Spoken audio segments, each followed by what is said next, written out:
Naruto is like any other kid. He has his good days and bad days. Take your best shot, fool! In between, he's caught in life and death ninja battles, trying to control the nine-tailed demon sealed inside him. Naruto, tonight at 9. And catch new episodes every Saturday night at 9. It's a ninja invasion, only on Cartoon Network.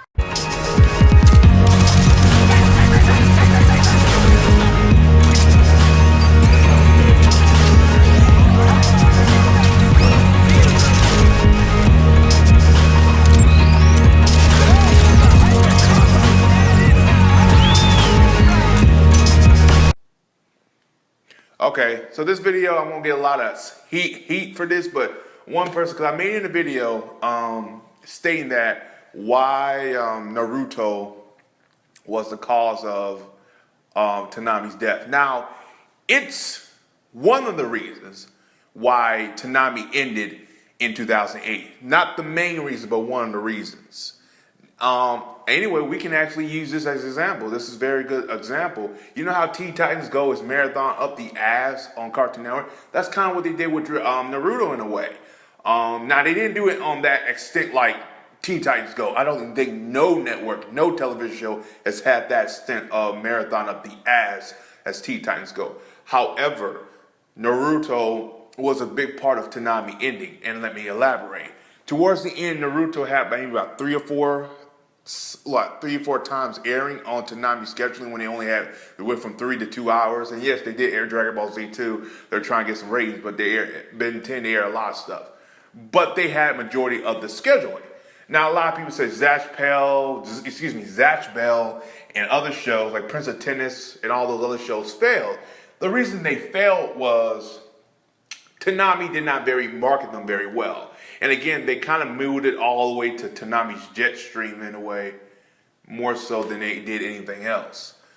If you look back, they aired more on that Jetstream, Toonami Jetstream, which if they would have had Jetstream today, boy, I think Toonami would be still alive online mostly.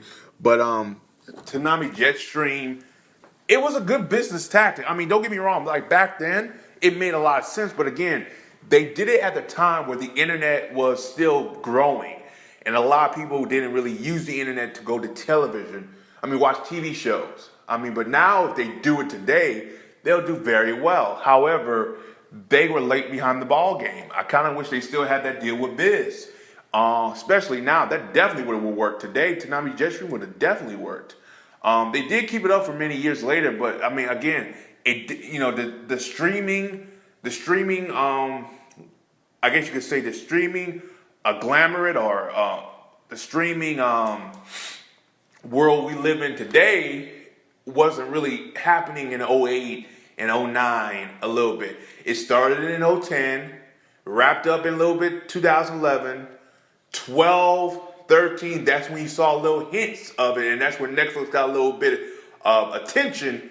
13, 14, the motherfucker went on. It was like a rocket ship, and that bitch went straight to the damn moon.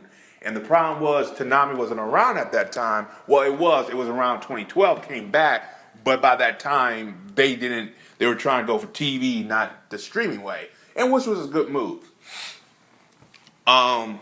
But anyway, back to Naruto. Naruto was the main reason why it got Toonami ended, because they put all their chips in Naruto, which is fine, and it worked. It worked very well once they got to the Sasuke fight. However, after that fight, we got to the things we like to call the filler, which were the crapper, especially with we have with the whole Naruto going on these missions that made no sense to whatsoever, boring ass missions. This is where Studio Paradox is. I consider to be where they're the worst at when it come at filler. Say what you want about DBZ filler, at least it was filler for the character development and progress. Sometimes it progresses the story. For fucking Studio Paradox, they don't give a fuck about the filler. They can have you in the fucking the middle of climbing Mount Everest. That bitch like, oh, let's no flashback filler, and that's always been a problem with Naruto for me. They always go to fillers when we get good to the part, and they did it with Bleach too. Like I remember Bleach was fighting in the and it was Grimjaw versus Bleach, and we're about to get to the end, and they go straight to a filler, and it like each goes back in the real world, like what the fuck is this? And you can't do that. That takes you way out the story.